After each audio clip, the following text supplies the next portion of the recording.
Okay guys, welcome back to another good bad ugly episode. இந்த எபிசோட்ல நம்ம எந்த டீமை பத்தி பார்க்க போறோம்னா, டெல்லி கேபிட்டல்ஸ் டீம் பத்தி தான் பார்க்க போறோம். என் கூட யார் இருக்கானா, என் ஃப்ரெண்டு கிஷோர் இருக்கான். டே ஹாய்டா. Hi guys, hi Hari. Okay, நான் வழக்கம் போல ஸ்குவாடை வாசிச்சிடுறேன். அப்புறம் 11 சொல்லு, அப்புறம் நம்ம டிஸ்கஸ் பண்ணுவோம். Okay, starting with Axar Patel. இப்போ அக்சர் பட்டேல் தான் வந்து டெல்லியோட கேப்டனா போட்டிருக்காங்க. Abhishek புரல், Christian stubs, Kuldeep Yadav, KL ராகுல், ஹாரி ப்ரூக், சமீர் ரிஸ்வீர், கருண் Nair, Ashutosh Sharma, Mitchell Stark, Natarajan, Mohit Sharma, Jack Fraser மெகக், Mukesh Kumar, ஃபேப் du Plessis, Darshan அல்கண்டே, விபிப் Nigam, அப்புறம் திஸ்மிந்தா சமீரா, அப்புறம் டொவானோ ஃபெரேரா, அஜய் மண்டல், அப்புறம் நவனத் குமார், அப்புறம் வந்து மதவ் திவாரி. ஓகேடா, இதான்டா ஸ்குவாடு. உன்னோட 11 ஃபர்ஸ்ட் சொல்றா. ஹரி, இதுல வந்து ஹாரி ப்ரூக் இல்ல ஹரி, புல் அவுட் பண்ணிட்டான். அதுக்கு பதிலா ரீப்ளேஸ்மெண்ட் இன்னும் உங்க எடுக்கலன்னு நினைக்கிறேன். ஆனா ஏதோ யாராவது சனக்காவை எடுக்கிற மாதிரி சொல்லி பார்த்தேன். ஏதோ நானும் கேள்விப்பட்டேன். அதுல அதுல ஆடினால இங்க எடுக்கிற மாதிரி சொல்லியிருக்காங்க. ஸோ தெரியல. ஸோ இதை வச்சு நான் இருக்கிறத வச்சு 11 நான் போட்டிருக்கேன். ஓகே, பார்க்கும்போது இது கொலாப்ஸா தான் இருந்துச்சு. மிடில் ஆர்டரே இல்லாத மாதிரி. இப்ப நியூஸும் வந்துருச்சு, ஏதோ ராகுல் தான் மிடில் ஆர்டர் ஆட போறான்னு. அது எப்படிடா ராகுல் மிடில் ஆடுறது கரெக்டாடா? கரெக்ட்னா அவனை அப்படிதானே இப்ப எல்லாரும் பாக்குறாங்க. அவனை இந்தியா டீம்லயும் அப்படிதான் ஆடுறான், இங்கேயும் அப்படிதான் ஆடுறான். அவனை எந்த பொசிஷன்னாலும் அவனும் சாக்ரிஃபைஸ் பண்றதுக்கு ரெடியா தான் இருக்கான். டீமுக்கு எது பெஸ்ட்டோ ஆடுறதுக்கு ஃபுல்லா இது பண்ணிட்டான். T20ல அவனுக்கு அவ்வளவா அவன் ரேடார்ல இல்ல, இந்தியால அவனை பாக்குறதும் இல்ல. ஸோ அவன் ஏதாச்சும் ஒண்ணு பண்ணணும்னு தான் பாக்குறான். ஸோ நான் 11 மூலம் சொல்லிடுறேன். நீ அதுக்கடுத்து கூட நம்ம பேசலாம். ஃபர்ஸ்ட் வந்து ஃபாஃபும் Fraser McGurk opening, 2 foreign openers. Number 3ல அபிஷேக் போரல். நம்பர் 4ல வந்துட்டு கேஎல் ராகுல் ஆடிடுவேன். Number 5 Tristan Stubbs. நம்பர் 6ல அக்சர் பட்டேல். நம்பர் 7ல அசுதோஷ் சர்மா. நம்பர் 8ல ஸ்டார்க்கு. நம்பர் 9ல குல்தீப். 10ல நட்ராஜன். 11ல முகேஷ் குமார். ஸோ இம்பாக்ட்ல எனக்கு வந்து 2 ஆப்ஷன் தான் இந்த ஸ்குவாட்ல தெரியுது. ஒன்னு வந்து Sameer Rizvi, suppose batting collapse ஆனா, இல்லாட்டி மோஹித் சர்மாவும் நீ பவுலிங் ஆப்ஷனுக்கு வச்சுக்கலாம். ஓகே, இப்போ நீ ஓபனர்ஸ் யார் சொன்னா? ஃபேப் டுப்ளஸியும் ஜேக் ஃப்ரேசர் மெகக் சொன்ன, கரெக்டா? சோ ஓப்பனிங்லயே 2 ஃபாரினர் நீ போட்டுருவியா, இல்ல வேற ஆப்ஷன் இருக்கா? இப்ப ப்ரூக் புல் அவுட் ஆயிட்டனால அவங்க டீமே, அப்ப ப்ரூக் பண்ணனாலதான் இப்ப கேஎல் ராகுலே மிடிலுக்கு வரான். அவன் டீமே கொலாப்ஸ் பண்ணிட்டு போயிட்டான் ஹாரி ப்ரூக். அவனை இன்வெஸ்ட் பண்ணி எடுத்திருக்காங்க. அவன் இப்படி ஃபுல்லா கொலாப்ஸ் பண்ணிட்டு போனால இப்ப ராகுல் வந்து ப்ரூக் இடத்துல ஆடுற மாதிரி இருக்கு. இப்ப ஃப்ரேசரும் நான் ஃபர்ஸ்ட் வந்து ஃப்ரேசர் இல்ல ஃபாஃப்ல 2 பேரும் ஒருத்தவங்க தான் ஓபன் பண்ற மாதிரி வச்சிருந்தேன் ராகுல் கூட. சோ இப்போ வந்துட்டு 2 பேர் ஆடுற மாதிரி தான் இருக்கு. 2 பேர் ஆடிடுவாங்க, ஃபாஃப் அண்ட் ஃப்ரேசர். இல்ல சரி, ஓகே. எனக்கு இப்ப இன்னொரு டவுட். இப்ப அக்சர் பட்டேலோட ரீசன்ட் ஃபார்ம் பார்த்தேன்னா அவன் நம்பர் 4ல சூப்பரா ஆடிட்டு இருக்கான். இப்ப கேஎல் வந்து நமக்கு மிடில் ஆர்டர்ல ஆடுறதுனால இப்ப அக்சர் இன்னும் பின்னாடி ஆடுற மாதிரி தானே இருக்கும். அதுக்கு நீ பேசாம கேஎல் நீ போட்டுக்கலாம். இப்ப நம்பர் ஸ்டப்ஸ்க்கு அடுத்து சொன்னேன். சோ ஸ்டப்ஸ்க்கு முன்னாடி போட்டுக்கலாம். இது வந்து ஒரு மாதிரி குழப்பத்தை உண்டாக்குற மாதிரி தான் இருக்குது. நீ பேசாம கேஎலே அவங்க இப்படி பண்ண கேஎல் ஓப்பனிங் போட்டிருந்தா கரெக்டா இருக்குமா? ஒரே இப்ப இருக்க சிச்சுவேஷன் உங்க ஃபாரின் பேக்கப்ல கேஎல் நீ போடன்னு வச்சுக்க, ஃபினிஷர் இப்பயே வந்துட்டு உனக்கு மிடில் ஆர்டர் வந்து வீக்கா இருக்க மாதிரி தான் இருக்கு. உனக்கு கேஎல் ராகுல் ஸ்டப்ஸ் 2 பேர் தான். அக்சர் பட்டேல் அவ்வளவு பிக் ஹிட்டிங் பண்ண முடியுமான்னு தெரியல. இப்போ ப்ரூக் இல்லாதனால அவங்க காம்ப்ரமைஸ் பண்ணிட்டாங்க. இப்ப ராகுல் இருக்கனாலதான் கொஞ்சம் பெட்டரா இருக்கு. இல்லாட்டி எதுவுமே பண்ண முடியாது. இல்லாட்டி நீ என்ன பண்ணும், கேஎல் ராகுல வந்து ஓப்பனிங் போட்டுட்டு டானவன் ஃபெரேராவை ட்ரஸ்ட் பண்ணி ஸ்டப்ஸுக்கு அடுத்து ஆட வைக்கணும். சரி, ஓகே. இந்த டீமோட பவுலிங்கை பத்தி கொஞ்சம் சொல்றா. என்ன மாதிரி பவுலிங் எடுத்திருக்கானுங்க? அதாவது எல்லா டீமுக்கு இந்த மாதிரி பவுலிங் கிடைக்கணும்னு ஆசை. ஆனா இந்த டெல்லி வந்து சூப்பரா புல் ஆஃப் பண்ணிருக்காங்க. அதை பத்தி கொஞ்சம் சொல்லு. எடுத்த பவுலர்ஸ் எல்லாமே சூப்பர் பவுலர்ஸ். ஆனா எல்லாருமே லெஃப்ட் தான். அங்க முகேஷ் குமார் தவிர ஸ்பின் டிபார்ட்மெண்ட்டும் அக்சருக்கு குல்தீப் லெஃப்ட். ஃபாஸ்ட் பவுலிங்லயும் Starc left, Kuldeep sorry Natarajan. ஆமா, இதுல வேற மோஹித் சர்மா வேற உள்ள வந்திருக்கான். எப்பா என்ன மாதிரி ஒரு பவுலிங் டீம்! எப்பா சூப்பரா இருக்கு பவுலிங். ஆமா, நல்லா தான் இருக்கு. பட் பெர்ஃபார்மன்ஸ் பார்க்கணும். ஸ்டார்க் போன வருஷமும் பெஸ்ட் தான் இருந்தானே.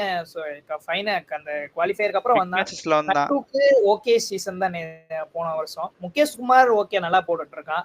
பாப்போம். ஆனா நேம்ஸ் எல்லாம் நல்லா தான் எடுத்திருக்காங்க பவுலர்ஸ். நீ சொல்ற மாதிரி டெத்ல வந்து சூப்பரா இருக்க மாதிரி இருக்கு இந்த டீம். டெத் பவுலிங் சொல்றியா? முகேஷ் குமார் டெத் பவுலர் தான். ஆமா. சரி, ஓகே. இந்த டீமை நம்ம பார்த்துட்டோம். சரி, இந்த டீம் எப்படி குட்டா பேடா அக்லியா? இது குட் ஹரி. எனக்கு டெல்லி பிடிச்சிருக்கு ஓரளவுக்கு. எனக்கு வந்து இந்த டீம்ல வந்து கேஎல் ராகுல் எனக்கு வந்து இது ஒரு இதா இருக்கு. கேஎல் ராகுல் எப்படி வந்து T20ல மிடில் ஆர்டர் அடாப்ட் ஆக போறாங்கிற ஒரு விஷயத்தை பார்க்க எனக்கு ரொம்ப எக்ஸைட்டிங்கா இருக்கு. நானும் வெயிட் பண்றேன். பட் கேஎல் ராகுல் எனக்கு மிடில்ல இருந்தாதான் ஹரி நல்லா இருக்கு டீம். நீ டாப்ல போட்டேன்னா மிடில் ஆர்டர் உனக்கு சுத்தமா வீக்கா இருக்க மாதிரி ஆயிடும். எனக்கு வந்து என்ன பயம்னா கேஎல் ராகுல் வந்து மிடில் ஆர்டர் இப்ப டாப் ஆர்டர்ல செல்லுக்கு போனாலாச்சும் பரவாயில்ல, மிடில் ஆர்டர்ல செல்லுக்கு போக கண்டிப்பா அது கூடாது. பண்ணக்கூடாது. அதுதான் வந்து எனக்கு பயமா இருக்குது. பண்ணக்கூடாது. பண்ண மாதிரிதான் நினைப்போம். நம்ம மேட்ச் பார்த்தாதான் தெரியும் அவன் என்ன மைண்ட் செட்ல இருக்கான் என்ன ஏதுன்னு. மத்தபடி எனக்கு இந்த டீமை பொறுத்த வரைக்கும் எனக்கு குட்டு தான் தோணுது. இது நல்ல ஒரு டீம் தான். சரி, ஓகே. இப்ப நம்ம டெல்லி டீம் பத்தி பேசிட்டோம். அடுத்து வந்து நம்ம குஜராத் டைட்டன்ஸ் டீமை பத்தி பேசிடுவோம். நான் அப்படியே ஸ்குவாடு வாசிக்கிறேன். அப்புறம் அப்படியே 11 நீ சொல்லு. Okay okay Hari. சுமன் கில், ரஷீத் கான், சாய் சுதர்சன், ராகுல் Tewatia, Shahrukh Khan, Jos Buttler, Kumar Kushagra, Anuj Rawat, Nishant Sindhu, Mahipal Lomror, Kagiso Rabada, Mohammed Siraj, Prasidh Krishna, Manav Suthar, Washington Sundar, Gerald Coetzee, Mohammed Arshad Khan, Gurnoor Singh Brar, Sherfane Rutherford, Sai Sudharsan, Ishant Sharma, Glenn Phillips, Karim Janat, அப்புறம் வந்து குல்வர்ட் கெயோலியான்னு சொல்லிட்டு ஒரு பவுலர் எடுத்திருக்காங்க. சரிடா, இதோட 11 ஃபர்ஸ்ட் சொல்றா நீ. ஓகே 11ல இருந்தே சொல்றேன். 11 வந்துட்டு கில், சாய் சுதர்சன் ஓப்பனிங். ஒன் டவுன்ல தான் பட்லர் போடுவேன். ஸோ ஏன்னா இங்கிலாந்துக்கும் அதான் பண்ணிட்டு இருக்கனால ஸோ பவர் வேணும்ன்றதுக்காண்டி சாய் சுதர்சனோட பெஸ்ட் பொசிஷன் ஓப்பனிங் தான். மிடில் அந்த பிளாக் பண்றதுக்கு எனக்கு ஓப்பனிங்னா கூட கொஞ்சம் ஸ்ட்ரைக்கர் பெட்டரா இருக்கும்னு பாக்குறேன். ஸோ நம்பர் 3ல பட்லர். அதுக்கடுத்து வந்து நம்பர் 4ல வந்து ஷாருக் கான். நம்பர் 5ல ராகுல் திவாத்தியா. அதுக்கடுத்து வந்து ஸ்டெஃபானி ரூதர்ஃபோர்ட் இல்ல கிளென் பிலிப்ஸ்ல வந்து ரெண்டுத்துல ஒருத்தர் தான் ஆட முடியும். நான் ஸ்டெஃபானி ஆடல தான் பாக்குறேன். பட் பிலிப்ஸ் இருக்க ஃபார்முக்கு வந்து அவன் பிலிப்ஸ் தான் ஃபர்ஸ்டா ப்ரிஃபர் பண்ணுவாங்க. So he will play. அதுக்கடுத்து வந்து ரஷித் கான். நம்பர் 8ல வாஷிங்டன் சுந்தர். பவுலர்ல வந்து பேசிங்ல ஃபாரின் பேசர்ஸ்க்கு எக்கச்சக்கமான ஆப்ஷன் இருக்கு. ரபடா, கோட்ஸி நிறைய பேர் இருக்காங்க. ஸோ ஆனால் ரபடா தான் எப்படி ஸ்டார்ட் பண்ண போறான். அதுக்கடுத்து சிராஜ். நம்பர் 11ல பிரசித் கிருஷ்ணா. இம்பாக்ட்ல உனக்கு வந்து அனுஜ் ராவத் இல்ல ரொம்ப வருவாங்க. அப்படியே ஆர்சிபியோட 2 பேரை ஆர்சிபியோட 2 இம்பாக்ட் பிளேயர்ஸ் இங்க கொண்டு வந்துட்டாங்க. ஓகே. இந்த டீமோட பேட்டிங் காம்போசிஷன் உனக்கு பிடிச்சிருக்கா? எனக்கு ஓகேமா தான் தெரியுது. இந்த வேண்டா, நல்லா தானே இருக்கு. 10 டீம்லயே வந்து எனக்கு பேட்டிங் பிடிக்காதனா இந்த டீம் தான். ஏய் என்னடா நல்லா இருக்குமே.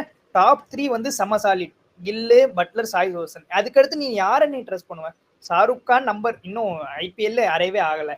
திவாத்தியா ஓகே நல்லா தான் பண்ணியிருக்கான். பட் அவனை நீ ரொம்ப ட்ரஸ்ட் பண்ண முடியாது. அதுக்கடுத்து உனக்கு பிலிப்ஸ், செர்ஃபானே 2 பேர்ல யாரானாலுமே ஐபிஎல்ல ஒன்றும் பண்ணதில்லை இது வரைக்கும். சரி, அனுஜ் ராவத், மணிபாலம், அனுஜ் ராவத் சொல்றேன். நீ அவங்க எல்லாம் வந்து ஓகே பிளேயர்ஸ் தான். அவங்க இன்னும் எதுவுமே ப்ரூவ் பண்ணல. நீ டாப் 3 சொல்றியா? நான் அக்ரி பண்ணிக்கிறேன். நீ அதுக்கடுத்து நீ பாரு, நீ யாரு வந்து இவன் தான் ட்ரஸ்ட் பண்ணலாம் அப்படின்னு யார சொல்லுவ?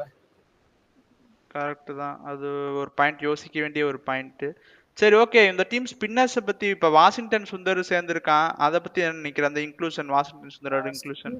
சூப்பர் பவுலர் தான். பட் லாஸ்ட் சீசன் வந்து ரொம்ப ரொம்ப புவர். போட்ட மேட்ச் எல்லாம் அடி, சரியான அடி அடிச்சாங்க சுந்தர. Rashid Khan okay, his class தான். சுந்தர் பார்க்கணும். ஃபாஸ்ட் பவுலிங் யூனிட் சொல்லு, சரியான யூனிட். முகமது சிராஜ், ரபடா, பிரசித் கிருஷ்ணா. நல்ல யூனிட் தான். எனக்கு தெரிஞ்ச நல்லா குஜராத் இந்த அகமதாபாத் பிச்சுக்குலாம் வேற மாதிரி இருக்கும் இந்த பவுலிங். டாப் 3 வந்து 17 ஓவர்ஸ் வரைக்கும் யாராவது ஒருத்தவங்க நின்னே ஆனவரி. இல்லாட்டி சான்ஸே இல்ல இந்த லைனப்லாம். எனக்கு தெரிஞ்சு நீ சொல்றது பார்த்து இப்ப மில்லர் இருந்தா நல்லா இருந்திருக்கும். கரெக்டா அந்த மில்லரோட மிஸ் தான் இப்ப இது தேவைப்படுது. மில்லர் இல்லாத இடத்துக்கு இப்ப யாரும் ஒரு எக்ஸ்பீரியன்ஸ் பிளேயர் இல்ல. இப்ப செர்ஃபானே இல்ல பிலிப்ஸ் பண்ணோம் முடியுமா? அது தெரியல. சரி, ஓகே. இந்த டீம் எப்படி, குட்டா பேடா அக்லியா உன்னை பொறுத்த வரைக்கும்? என்னோட ஃபர்ஸ்ட் அக்லி டீம் தான். என்னடா ஏய் இது என்னடா அது இங்க பாரு, இது எப்படி நீ அக்லி சொல்லுவ? பேட்னா கூட நான் அக்செப்ட் பண்ணிப்பேன்டா. இது அக்லி வந்து ரொம்ப தப்புடா. பவுலிங் பாருடா. பேட்டிங் தான் சொல்றேன். என்னோட ஹானஸ்ட் வந்து அக்லி தான்.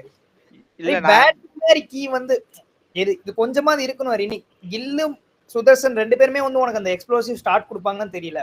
இது எல்லாமே பட்லரை வச்சு தான் இதா இருக்கு. இந்த டீமே பட்லரை வச்சு தான் இருக்கு. சரி, நான் உன்கிட்ட ஒரு கேள்வி கேட்கறேன். இந்த டாப் 3ல வந்து ஒருத்தர் 20 ஓவர் ஆடுவான்னு உனக்கு நம்பிக்கை இருக்கா? இந்த டாப் 3 பேட்ஸ்மேன் ஓகே ஆடுவாங்கன்னா எவ்வளவு ஸ்ட்ரைக் ரேட்ல எவ்வளவு ரன் ஸ்கோர் பண்ண முடியும்? அதானே இப்ப பட்லர் சொல்றியா 180 to 200 ஸ்ட்ரைக் ரேட். எனக்கு கில்லு வந்துட்டு ஓகே. சாய் சுதர்சன் அவனால வந்துட்டு அந்த மேக்ஸிமம் 60 to 65 பால் 100 தான் அடிக்க முடியும். அடிச்சா நீ அக்லின்னு சொல்ற. ஆனா இந்த டீம் பவுலிங்கே நல்லா இருக்கு உனக்கு. நீ ஓகே, மிடில் ஆர்டர் சொல்ற ஓகே. பட் மிடில் ஆர்டர் தவிர்த்து டாப் ஆர்டர் உனக்கு பவுலிங் நல்லா இருக்கேடா. நீ கொஞ்சம் கன்சிடர் பண்ணலாமே, பேடுக்கு வரலாமே. இம்பாக்ட் பிளேயர்லயே உனக்கு வர்றது பாரு. அனுஜ் ராவத் இல்ல ரொம்ப தான் வராங்க. நீ எப்படி பார்த்தாலும் உனக்கு இந்த பிக் ஹிட்டிங்கே இல்லையே இப்ப கடைசிக்கு மேல. உனக்கு ஒரு 20 பால் 40னா இங்க எனக்கு அடிக்கிறதுக்கு யாருமே தெரியல. சரி அதனால ஓகே. நீ சொல்ற மாதிரி பவுலிங் அக்ரி பண்ணிக்கிறேன். பேட்டிங் டாப் ஆர்டர்னு அக்ரி பண்ணிக்கிறேன். பட் நம்பர் 3க்கு மேல ஒரு பேட்டிங்கே இல்லாத மாதிரி இருக்கு எனக்கு. சரி ஓகே. அதாவது இது வரைக்கும் அவங்க பண்ணது இல்ல ஐபிஎல்ல. மேபி இந்த ஐபிஎல்ல பண்ணலாம். சரி ஓகே. உன் பாயிண்ட் ஓகே, ஒத்துக்கிறேன். சரி நான் வந்து என்ன சொல்றேன்னா வந்து middle order okay. Middle order நீ சொல்றத நான் அக்ரி பண்ணிக்கிறேன். மிடில் ஆர்டர் வந்து அந்த எக்ஸ்பீரியன்ஸ் இல்லைன்னு சொல்ற. அதை நான் கன்ஃபார்ம் அக்ரி பண்ணிக்கிறேன். பட் எனக்கு தெரிஞ்சமோ இந்த டாப் 3 பேட்ஸ்மேன்ல எனக்கு தெரிஞ்சு யாரோ ஒருத்தன் வந்து கிளிக் ஆயிட்டா கூட எனக்கு தெரிஞ்சு அவனை சுத்தி வந்து மிடில் ஆர்டர்ல வரவங்க சுத்திடுவாங்கன்னு நான் நினைக்கிறேன். அது அதனால வந்து நான் வந்து இந்த டீமை பேடுன்னு சொல்லுவேன். நீ என்ன சொல்ற? ஓகே அது ஓவிஸ். ஆனா என்ன சொல்ற நீ மத்த லைன் அப்லாம் பேட்டிங் லைன் அப்லாம் யோசிச்சு பாரு. மத்த இந்த தாட்டி இருக்கிற 9 டீமுமே லைன் அப் சூப்பரா இருக்கு பேட்டிங். அதை கம்பேர் பண்ணும்போது எனக்கு ஜிடி தான் வந்து பேட்டிங்ல சொதப்பின மாதிரி இருக்கு. சரி ஓகே. நாங்க எங்க பாயிண்ட்ஸ்லாம் சொல்லிட்டோம். நாங்காச்சும் பாயிண்ட்ஸ் மிஸ் அவுட் பண்ணிட்டோம்னா அதை நீங்க கமெண்ட்ஸ்ல சொல்லுங்க. ஸோ வீடியோ பார்க்குறவங்களாம் மறக்காம லைக் பண்ணுங்க, ஷேர் பண்ணுங்க, கமெண்ட் பண்ணுங்க. மறக்காம சப்ஸ்கிரைப் அழுத்தி பெல் ஆல்ல போட்டுக்கோங்க. அப்பதான் நாங்க போற வீடியோலாம் உங்களுக்கு டக்கு டக்குன்னு வந்து சேரும். ஓகே நெக்ஸ்ட் நாங்க ஒரு ப்ரிவியூல சந்திக்கிறோம். Until then, bye from Hari. Bye guys. Bye guys bye.